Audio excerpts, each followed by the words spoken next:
2019, animal justice broke new ground for animals.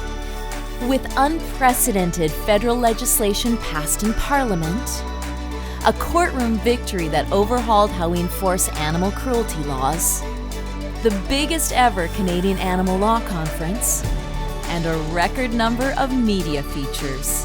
Camille Labchuk, lawyer and executive director for the animal rights group Animal Justice. I'm joined by Peter Sankoff, professor in the Faculty of Law. Free Willy. More than a movie now, it looks like it's a concept. An advocacy group called Animal Justice. Today I'm representing Animal Justice. Camille Labchuk, congratulations to your group. I know that you've been working very hard on this. My name is Caitlin Mitchell and I'm a staff lawyer at Animal Justice. We now know that in all the ways that matter, animals are just like us.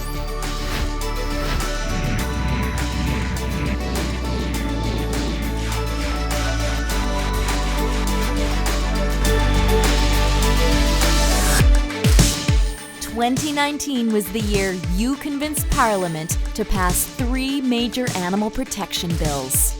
Not since our criminal animal cruelty laws were first enacted in the 1800s has Parliament passed any significant serious animal protection legislation.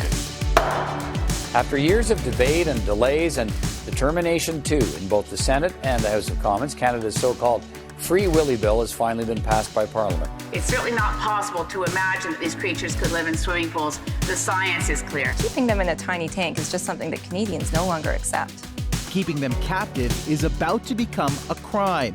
You described it as the most significant animal rights or animal welfare legislation the Canadian government, the Canadian Parliament has passed. It's about whales and dolphins today, but symbolically, this means that we're turning a new leaf in Canada.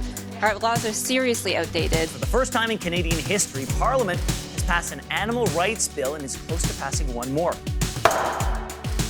It's shocking for many people to learn that Canada is the largest importer of shark fin outside of Southeast Asia. They just hack off the fin and throw them back in the ocean.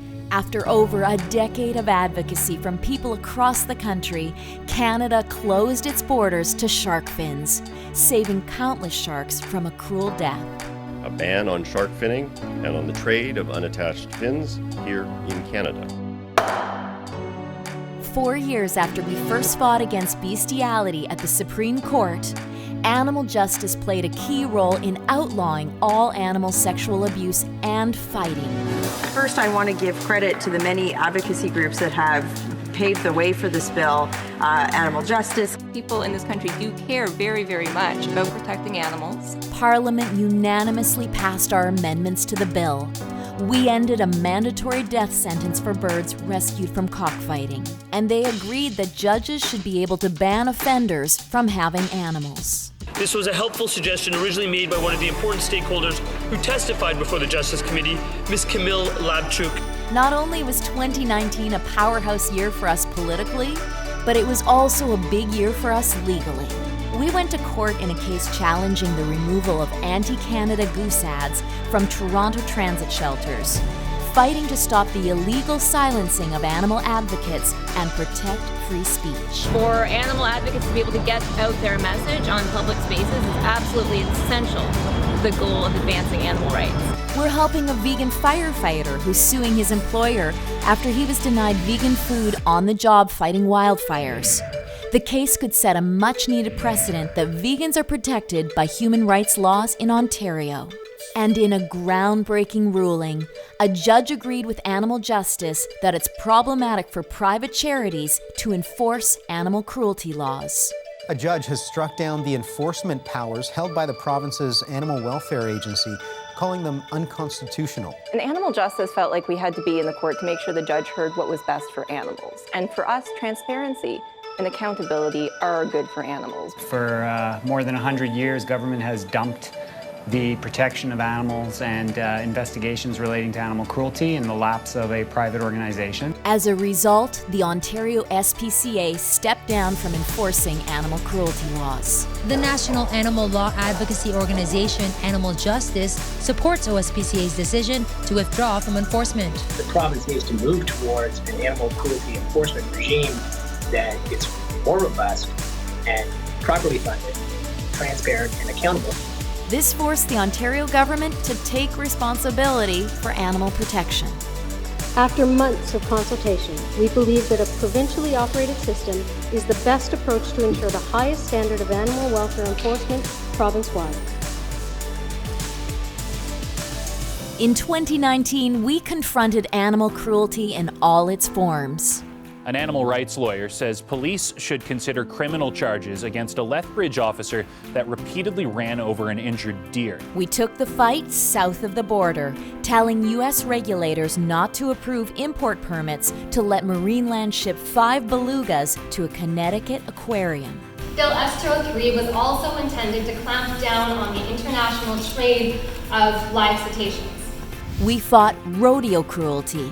A Canadian tradition is under intense scrutiny again tonight after the number of horses killed in the Calgary Stampede suddenly doubled to 6.